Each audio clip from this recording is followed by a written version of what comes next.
Hello and welcome back to coverage of U.S. Nationals 2017. Murray Bartholdi in the booth, joined by Jacob Van Loonen. Here we are on day 2 for draft. Brad Nelson sitting at 6-1 versus Giuseppe Pucci, also at 6-1. Here we go, kicking things off. We saw Brad Nelson draft. We weren't sure which direction his deck would take, so now we get a chance to see. Pucci is going to kick things off with Exali's Keeper, perfectly fine little 2-drop matched, however, by a Fathom Fleet Firebrand from Brad. Now, Brad missed his second land drop. Can't be too thrilled about that. His second color? No. That was turn 3 for Brad. Oh, all right. Yeah, he was on the play. All right, the keeper is going to swing in for 2 here. But yeah, it looks like Brad went with a kind of a red-blue build, at least from what we can tell from his hand.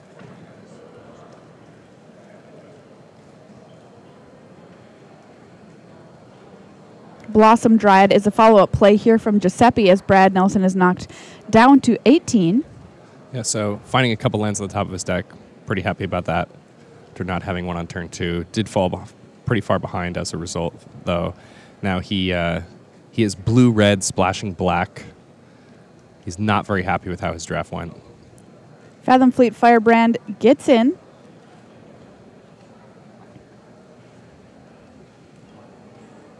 Brad's just going to pump it and just trading beats back and forth here for Nelson and Pucci. Grazing Whiptail from Pucci is going to put up quite a wall here, playing a green-white deck. And Brad does not really have a good answer to Grazing Whiptail. Another Fathom Fleet Firebrand hits the table for Brad. What do you know what he's splashing black for? He has the Vanquish the Weak. I think that may be his only black card. Yeah. And seeing Giuseppe Pucci was 2 seats to Brad's left. He is in green. He could be the person who got the 7th pick Ripjaw Raptor. Yes, we were just like, oh, I wonder who got that. Yeah, it could be. And this is just massive blowouts here from Pucci. Crash the Ramparts. Yeah, Brad is just going to pack it in on that Grazing Whiptail. Brad unable to find his second color that whole game, and Pucci just laid down the beats, and they did not stop coming. And you said, how did Brad feel about how the draft went? He thought it was the worst draft he's ever had of the format. Are you serious? He was very distraught. I mean, he just didn't know where he went wrong. He was like, when did I have a green signal? Was it, I saw he saw that 2-drop at the end of pack 1. Yeah. He was trying to figure out if he could have gotten into it, All right, let's take a live look in here. Oliver Tomajko versus Alan Hubbard. Both players currently undefeated. Congratulations to them. Coming into day 2 here, we saw Oliver draft earlier. Marshall and Reed called that draft. Ended up in a black-white Vampires build. Alan Hubbard, red-white. Tomajko currently on 15 life. Hubbard on 16.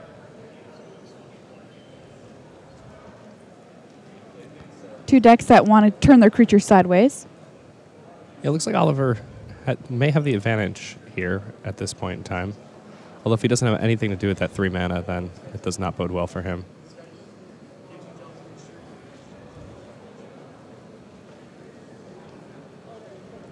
All right, Skyblade of the Legion hits the table for Tomajko. Vampire Zeal notably in hand. Passes back over to Alan Hubbard.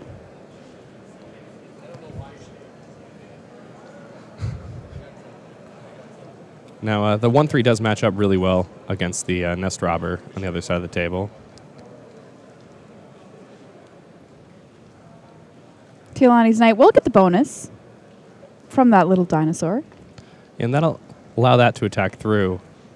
However, Alan's in a losing race situation here, so. All right, the Knight gets in 4-3. We'll knock Oliver down to 12. Follow-up play here, Rampaging Ferocidon. That's a pretty good one. Yeah.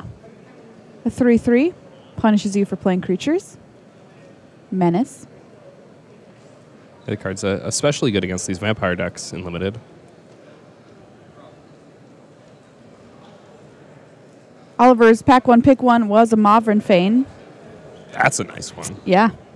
Ooh-wee. think he's got it in hand right there. Wow. It certainly pays you back when you play it off. When you play it, you can immediately make a 1-1 if you attack with a vampire. And he has vampires to attack with, so Yes. we can see things get out of hand.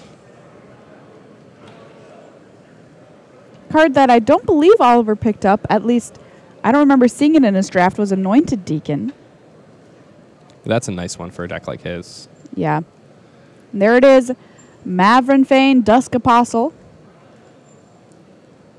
And Oliver will turn some creatures sideways here. Blade Keeper getting in along with Skyblade of the Legion and Emissary of Sunrise. We'll get the trigger off of the Skyblade, make a vampire creature token. Yeah, the Ferocidon does do pretty well here at preventing, Oliver from gaining life off those lifelink tokens, and it will also deal Oliver some damage in the process. But Alan at this point has fallen so far behind that this could just turn out really poorly for him. A Slash of Talons attempts to deal with that Emissary of Sunrise, but Vampire Zeal will have something to say about that from Tomajko. Yeah, and in normal situations like this, you could finish off the creature by blocking, but because of First Strike, that's not going to happen. So Alan kind of blown out in that spot. He may be in a situation here where he's just going to have to chump block that 5-power creature.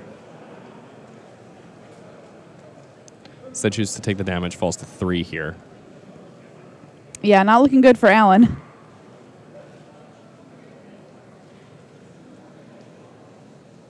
That pair of flyers in play. Just something he has to do about regardless.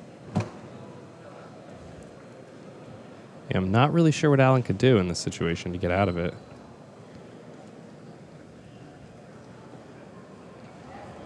I'm like, oh, if you had a card like Fiery Cannonade that doesn't even get around that Skyblade, just has to get in a couple more times. All right, well, our main match is back up, so let's head back over to our feature table. Brad Nelson starting things off with one of the better cards in his deck, Daring Saboteur. No turn 2 play for Giuseppe. And Brad's got to love that. He can start sculpting his hand with that Daring Saboteur. In it comes, and he will get a loot.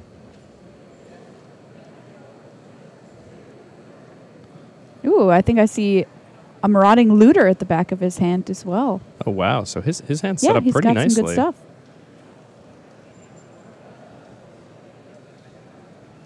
He wasn't very happy with this draft, but when you're one of the best players in the world, you can pull it out. There's a Sailor of Means coming along with the treasure.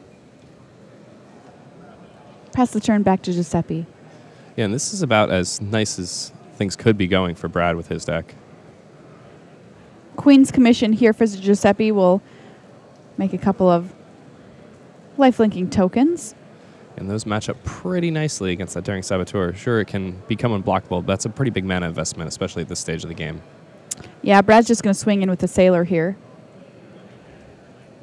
And Marauding Looter, guess what? He gets to loot anyway. Raid trigger. Another land will hit the bin. And yeah, Queen's Commission, not a card you normally would see in a green-white build, but I suppose it's probably just fine. Yeah, he could have sideboarded in also if he had seen a bunch of 1-toughness creatures out of Brad in Game 1. Of course, Brad didn't really do that much in Game 1. After Game 1, Giuseppe might have thought that Brad was an aggressive red X strategy, and might have thought that just having a couple lifelinking tokens would be great. All right, speaking of one Queen's Commission, here's the second. Wow. And this is where you get to really see the power of, well, Giuseppe's not playing vampires, but a vampire strategy where you just have 4 power of lifelinkers down on the board on 4 separate bodies can become kind of tricky to deal with. Let's see what Brad has to say about it.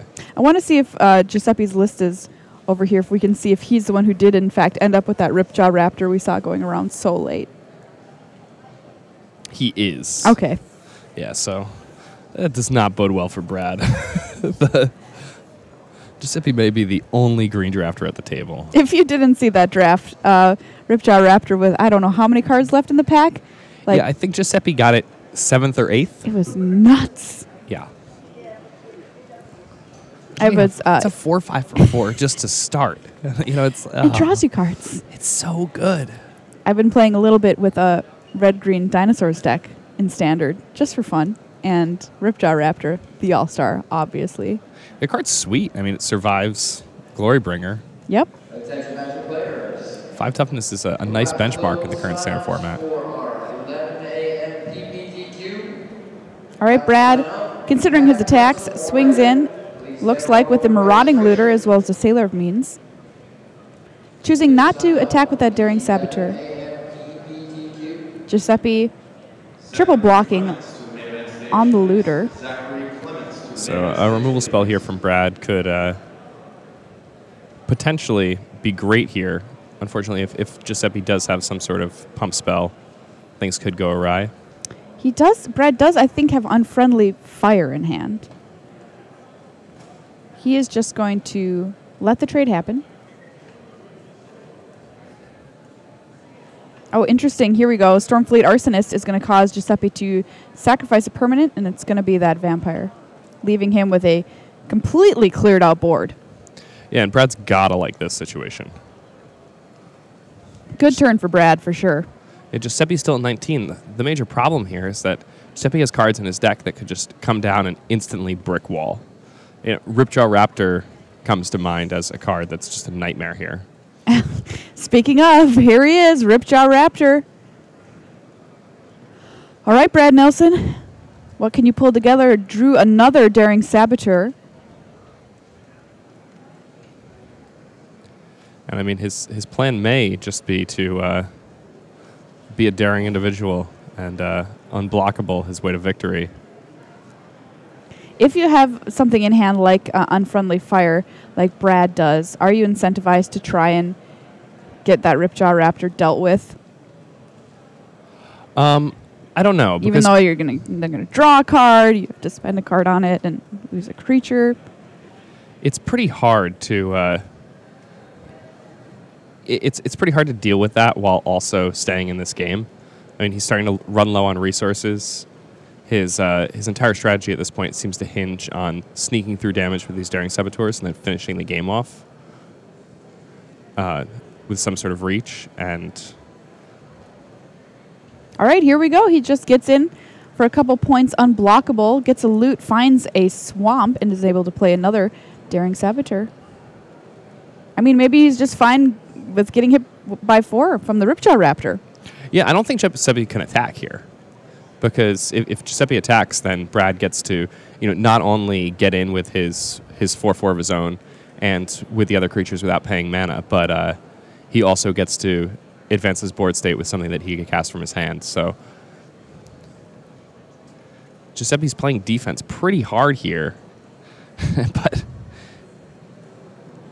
oof. Pious Interdiction there on the Daring Saboteur, and you know what? I would go ahead and bet, Jake, that is the card Brad opened. Yes. All of these things that Brad passed coming to haunt him. All right, well, it looks like we're going to still be on the Saboteur plan here. Potentially.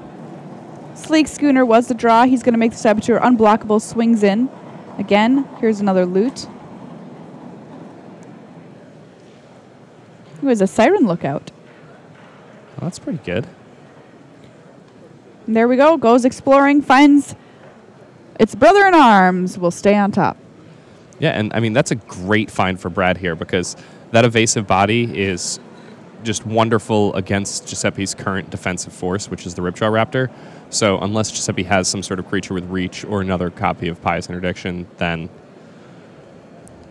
Brad's going to love to be seeing that. Oh, here's a second Pious Interdiction. Blocking down both of Brad's Daring Saboteurs and keeping Giuseppe's life total at a very healthy 19.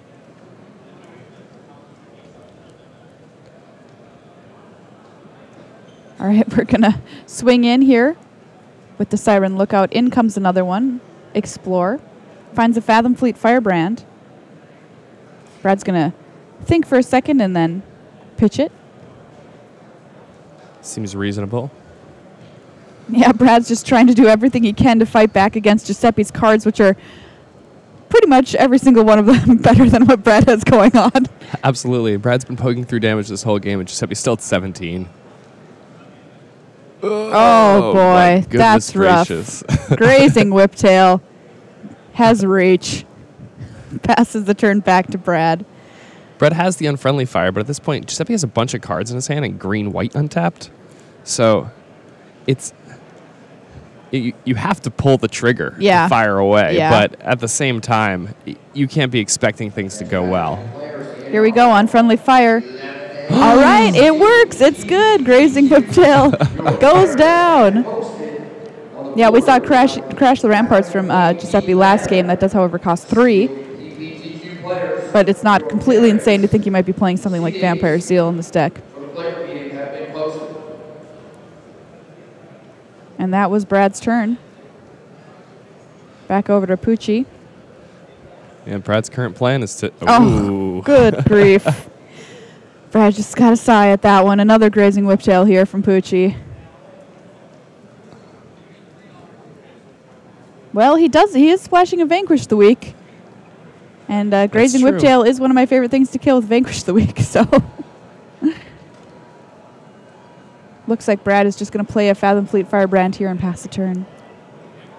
Yeah, and we've talked at length about how good 2-drops are in this format, but when you're playing against these green decks that have multiple copies of Grazing Whiptail, they do such a good job of just taking all the wind out of your sails when you're this pirate strategy. Ooh, great metaphor.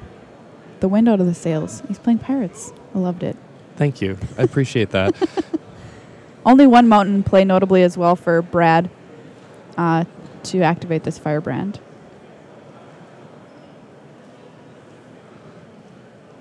Oh boy. Well then. The hits don't stop coming here for Pucci. Thundering Spineback comes down. Oh. Wow, did Brad sight in this Raiders Wake? I think he did. Well then. That was his draw. Really interesting. Kind of looks terrible here. Yeah, it does not look very good here. Of course, Brad, was expecting that his only way to win this match was to get lucky, have Giuseppe have some awkward draws. Yeah. He knew where Giuseppe was sitting. He saw that Giuseppe was playing green cards. He knew what he was in for here. Yeah, I think he saw the writing on the wall.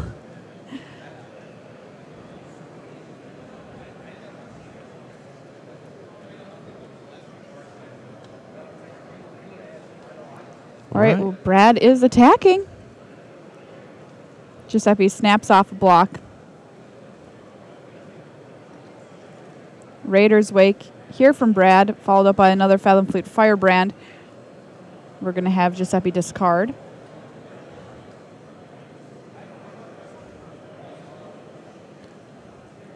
And I mean, that seems like it could be a somewhat reasonable route to victory here. Whenever an opponent discards a card, that player loses 2 life. So Giuseppe's at 9, I guess. It's a plan. It's a plan. You've got to play to your outs. And Brad's like, look, maybe I can potentially force through these final points of damage. It could happen. But what a force Pucci has assembled. Brad Nelson still at 20. Pucci getting aggressive. Ripjaw Raptor comes in. Brad shrugs. Take 4. Or 5, rather. Thanks to that spine back. Those dinosaurs are extra big now.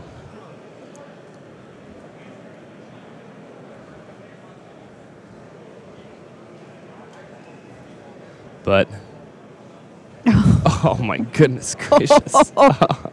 Bellowing Aegisaur from Pucci says, well, you already didn't want to block my Ripjaw Raptor. How about you also don't want to block this Aegisaur? Wow. And here we see, Brad fought with everything he had with this deck. He's got both of his Daring Saboteurs down. He had both of his Siren Lookouts down. These were the cards that were in his arsenal for victory, just stonewalled, completely stonewalled by what Pucci was trying to do. Yeah, I mean, Pucci's deck looks really good. This is one of the better green-white dinosaur decks I've ever seen. And it's funny because we saw him kill the first grazing whiptail, and it's like, oh, is he going to get there? And there's just another grazing whiptail at the ready. Who cares?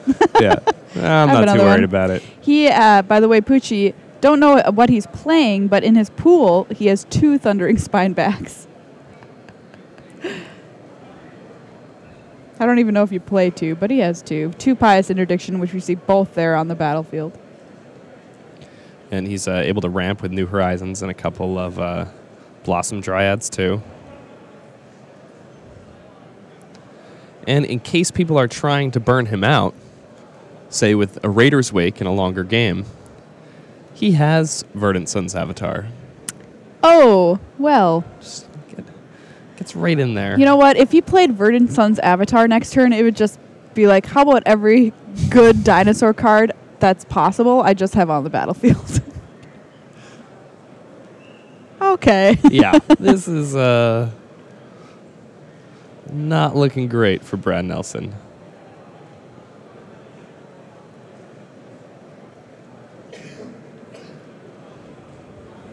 Players deep in the tank here. You know, they put up really amazing finishes on day 1. And you don't want to start off day 2 with a loss.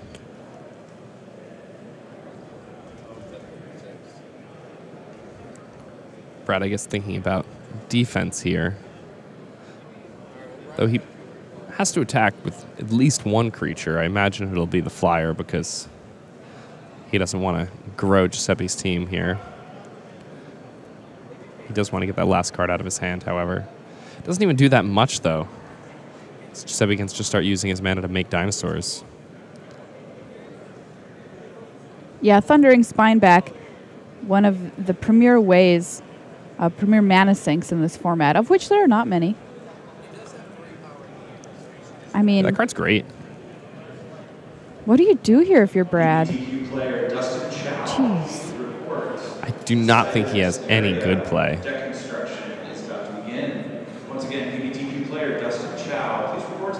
All right, we've got a run aground here.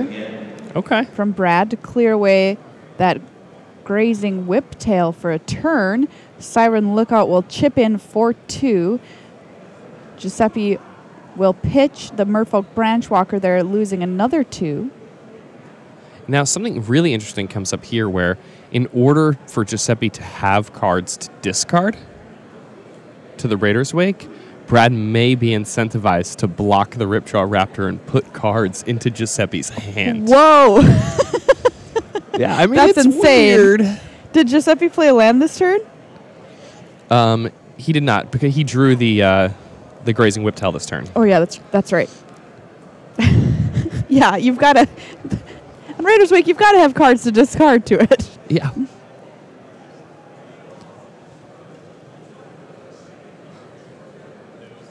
This is funny. I mean, you got to give Brad Nelson credit here. He is fighting the good fight. Yeah, he's trying to find a way. Anyway, it's like there must be some way. Those Pious Interdictions were so brutal for Brad. Both of them on the cards that could really lock in a victory here for him.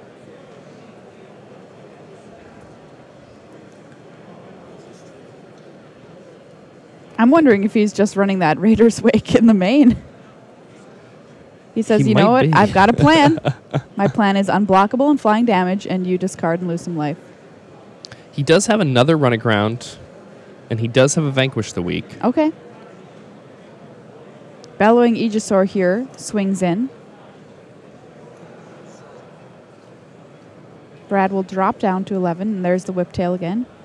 And Giuseppe, a wise decision there to not attack with the Ripjaw Raptor, recognizing that if I draw a card that's not a land, that costs more than 3, yep, that I give Brad the opportunity to make me discard another card with this Raider's Wake. And, you know, if he has a card that gets my Grazing Whiptail off the table, then suddenly I'm at 1 from the Siren Lookout dealing me 2 and the Raider's Wake trigger dealing me 2. Keep in mind that Pucci's dinosaurs are all bigger thanks to that spine back. Draws a land, slams it down. Yeah, now we can start going to Dino Town. Yeah, even more than we already are. Thunderous march of dinosaurs. Pucci's side of the table. Ooh, Ripjaw Raptor's coming in. I mean, now, though, he has so many lands that he can just play whatever he draws. So Brad's angle of blocking Ripjaw Raptor in order to put cards into Pucci's hand for him to discard goes away. Yeah, just 2 lands in hand here for Brad. Pucci will just start making dinosaurs. Yeah, so that's going to be a 4/4, thanks to the +1/+1.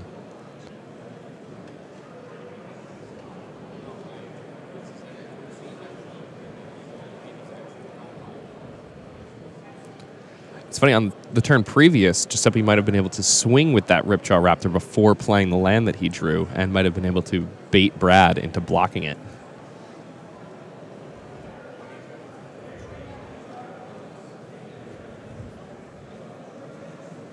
Pucci here, cobbled wings. Yeah, now he has multiple ways to block that Siren Lookout, even if Brad finds an answer to deal with the grazing whiptail. Trying to figure out which dinosaur he wants to send to the skies.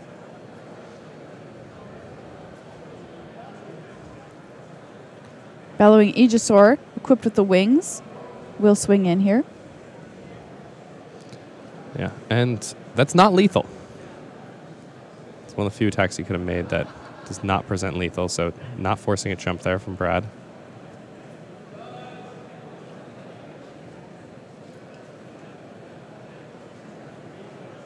All right, and then Brad has just bricked the last 3 turns on his draw step. There's another land, finds a swamp this turn.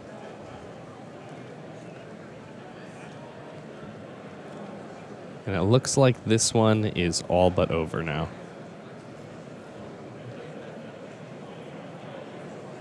Like you mentioned, Brad did, have some cards that potentially could have helped him out in this situation, but no cards in hand from Pucci is going to prompt the handshake there from Brad. Drew of Vanquish the Weak was his next card. Scoops him up. Giuseppe Pucci taking down this match 2-0 over Brad Nelson. Yeah, Vanquish the Weak there. 2.5 turns too late. And we saw Brad draft this deck, and it was rough. But he seemed to put together the game plan the best that he could, but in the end couldn't face down that pretty amazing green-white Dinos deck from Pucci.